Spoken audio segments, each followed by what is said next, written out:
Hey everybody, it's Eric Plantin. We're on vacation and I wanted to take you to one of the most amazing places in the world for the history of the book. We're at the Christophe Plantin Printing Museum in Antwerp, Belgium. This incredible complex was called the Officina Plantiana, where literally thousands of important books were published in the 16th, 17th century on up. And eventually, the entire complex was donated to the city of Antwerp. And it is now a living museum, and we've just had a chance to walk in. Let me situate you first. We are in the courtyard, aren't we, Cathy? Yes. Behind me is a bust of the great 16th century printer himself, Christophe Plantin. And below that bust, you'll see his motto, Labore et Constantia, which means work and constancy. 2 points together that go well with his printer's device, which was a compass. And when you think about it, a compass, which is used to measure things, one end stays constant, the other moves and works and explores the world.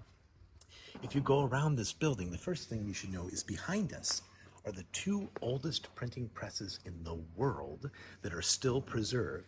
And this is where most of the printing was done. There were literally dozens and dozens of workers publishing scores of books at any one time. It also houses some of the oldest typefaces still in existence today, including original type by Claude Garamond and other famous typesetters, or cutters, as we learned the terminology today. If you pan around the courtyard, you'll see above the bust of Plantin's son-in-law, that houses the library, which is the most incredible library, wasn't it, Cathy? Just Yes. amazing. Oh, extraordinary. What was the most amazing book you saw in the library? Oh, so many. Well, I think it might have been Ortelius's Atlas, which was published by Plantin, but also some of the most incredible books, including the Polyglot Bible, Yes. which was an incredible piece of scholarship for the time. There are thousands of books in the library, and it's still a modern research library today. Then at the end of the courtyard is the type foundry. You can't quite tell it, but it's sort of separate from the rest, and it has a sort of fireproof tile floor, and that's where they would pour the lead and make their own type, or at least farm out some of that work for others to do. Plantin was very, very particular about the type that was used. Then the best light in the entire complex was used for the proofing room, and that's where people would proof the work as it was printed. And Plantin was famous, come back to me for a minute, and I'll say that right outside those doors there, he was famous for posting sheets of his latest printed works, and the public could come up and inspect them. And if they found an error, they would win a reward. But of course, they never found an error because it was deeply, deeply proofed, and it was something that he was famous for doing. This entire complex, as I said, it housed scores and scores of people. And we brought with us on our summer travels 2 books that were published by the Officina Plantiniana because we thought they deserved to come home. And they're 2 very small books, and I can't wait to show them to you now. We actually have about 10 works by Christophe Plantin in the rare book room at the Scholar. Some of these big religious missals, and others are very interesting works from the 16th and 17th century. So check them out in our rare book room, but come take a look at 2 of the books that I brought with us for vacation.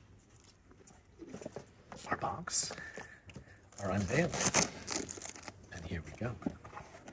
Now, the first book is the book that was published by Christophe himself. And this little book here, and I think you should admire the binding and the clasp because we saw a lot of books like it today in the museum.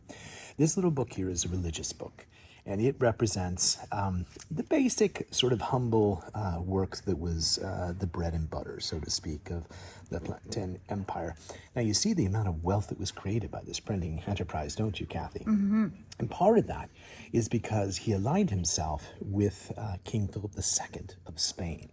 Now, Dutch history is complicated. We've been learning a lot of it. This is before the Dutch Republic, and basically this area is all ruled by Spain.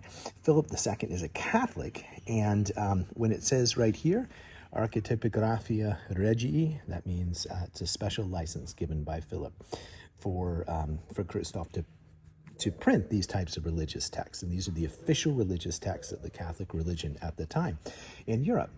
Now, one other interesting thing about a book like this is, despite all the sort of you might even call them vanity press type projects, some of the real scientific books.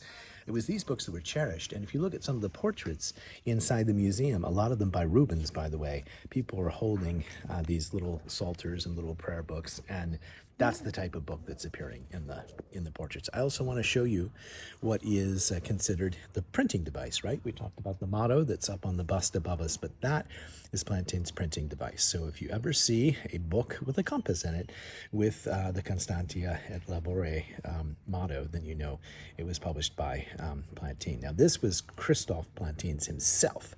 And Plantin was very famous for, as we talked a little bit about typefaces, but also some of the fonts that he made in other languages. I thought those were some of the more interesting books that we saw, didn't you, They were Cathy? beautiful.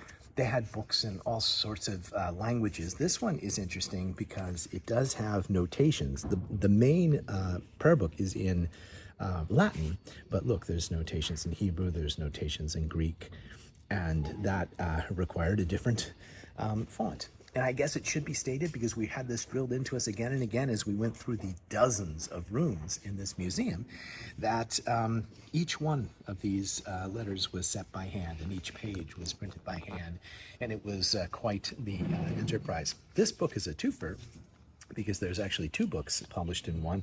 It's also got the Proverbs in it, also published the same year in Antwerp under the license of the king. This is at a time, it was published by Christophe before he was forced to flee. There was a lot of violence and fighting that occurred at the time, and he, at one point, all of the equipment behind us was in hawk, Cathy, and his friends had to buy it out, and at another time it was ransomed. But it actually stayed in the possession of the family, which is so incredible today. There is row after row of original typeface and printing press in the rooms right behind me. So what a wonderful book, and way to have it return to Antwerp today. Also, one original class. Plantin himself started as a book binder, and eventually just did the printing, but others would print it. This is a finely bound and beautiful book that would have been treasured by its owner. I want to show you one other example, also coming out of our box, and that is this beautiful book that was bound in what may be called lipped vellum.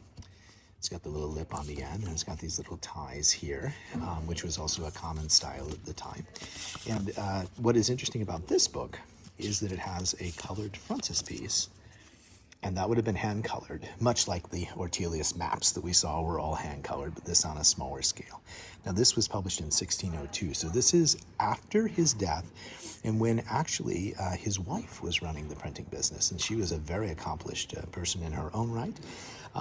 And then after her, their son-in-law and their daughter ran the business for many years, and they split, and they had three locations. They had one in Leiden, one in Paris, and one here in Antwerp. And this is the less common Parisian imprint from 1602, which I like. Another Catholic book, another religious book.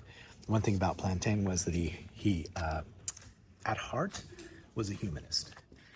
He wasn't really a Catholic, and he would publish true knowledge and the correct science of the day, regardless of that, made him a heretic, and that's why he had to pack up and flee at various times in his life. A pretty interesting thing. We're going to end with a funny book. So we're in Belgium, as I said today. We've been traveling on train. Everyone speaks amazing English. But this is not the primary language, and so I brought a funny book just in case. It's language themed, and I think the title just speaks for itself. It's Italian without words. An entire book to teach you how to speak and make gestures without having to learn a foreign language. Somehow that seems very American. Italian without words, a book we haven't had to use because everyone around here can speak English. Well, I hope you enjoyed your visit to the most incredible UNESCO World Heritage Site. It is an amazing, amazing building, and we'll see you next Friday and every Friday back in Harrisburg for more adventures in the world of books.